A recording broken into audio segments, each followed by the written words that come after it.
Praise the Lord, brothers and sisters. Bible study together. இன்னைக்கு டே 73 and 74 பார்க்க போகிறோம். First 2 சாமுவேலில் 22வது அதிகாரம் பார்க்க போகிறோம். இதில் கடவுளுக்கு நன்றி செலுத்தும் மற்றும் துதிக்கும் ஒரு சங்கீதம். இதில் தாவீது தனது எதிரிகளிடமிருந்தும் தனது சொந்த போராட்டங்களிடமிருந்தும் கடவுள் விடுவித்ததை பற்றி சிந்திக்கிறார். கடவுளின் வல்லமையையும் உண்மை தன்மையையும் வலியுறுத்துகிறார். அடுத்த அதிகாரம் 23 தாவீதின் கடைசி வார்த்தைகளாக அடிக்கடி பார்க்கப்படும். இது நீதியான தலைமைத்துவத்தின் முக்கியத்துவத்தையும் அவரது வம்சத்துடனான கடவுளின் உடன்படிக்கையையும் வலியுறுத்துகிறது. மேலும் தாவீதின் வல்லமை மிக்க மனிதர்களையும் அவர்களின் செயல்களையும் பட்டியலிடுகிறது. இதுதான் அடுத்தது 24வது அதிகாரம். இதில் கடவுளின் கோபத்தால் தூண்டப்பட்ட தாவீது இஸ்ரவேலின் மக்கள் தொகை கணக்கெடுப்பை ஆணையிடுகிறார். இது கடவுளுக்கு வெறுப்பை ஏற்படுத்துகிறது.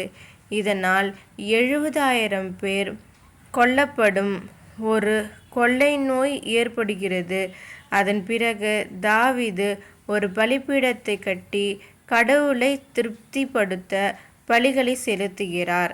அடுத்தபடியாக 1 ராஜாக்கள் 1வது அதிகாரம்.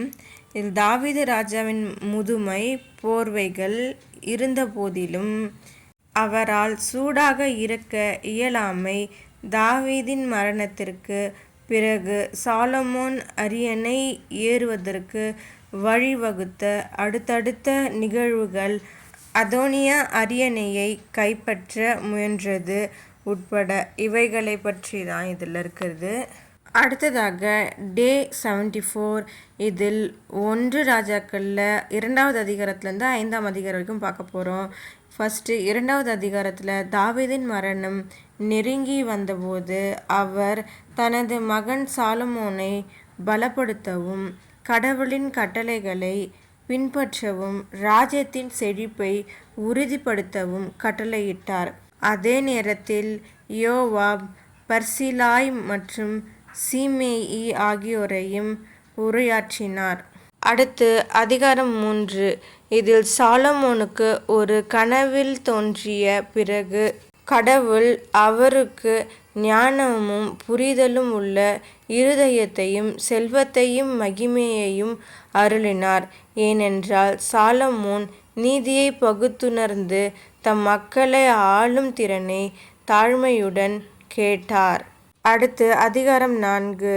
இதில் சாலமன் ராஜாவின் ஆட்சி, அவரது ஞானமான தலைமை, அவரது ராஜ்யத்தின் செழிப்பு மற்றும் அவரது முக்கிய அதிகாரங்களின் பெயர்கள் அவரது ஆட்சியையும் கடவுளின் ஞான பரிசையும் எடுத்து காட்டுகின்றன.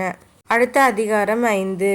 தனது தந்தை தாவீதின் ஆட்சிக்கு பிறகு சாலமன் சமாதானம் அடைந்து தாவீதுக்கு வாக்குறுதி அளித்தபடி கர்த்தருக்கு ஒரு ஆலயத்தை கட்ட திட்டமிட்டு கட்டுமானத்திற்காக தீருவின் ராஜாவான ஈராமிடம் கேதுரு மரங்களை கேட்கிறார். இவைகளை பற்றி தான் இந்த அதிகாரத்தில் சொல்லியிருக்காங்க. ஓகே, நம்ம இதோட இந்த வீடியோவை முடிச்சுக்கலாம் ஜெபம் பண்ணி. அப்பா பிதாவே, சாலமனுக்கு ஞானத்தை நீர் வழங்கியது போலவே எங்களுக்கும் நல்ல ஞானத்தை கொடுக்கும்படி ஜெபிக்கிறோம் இயேசுவே.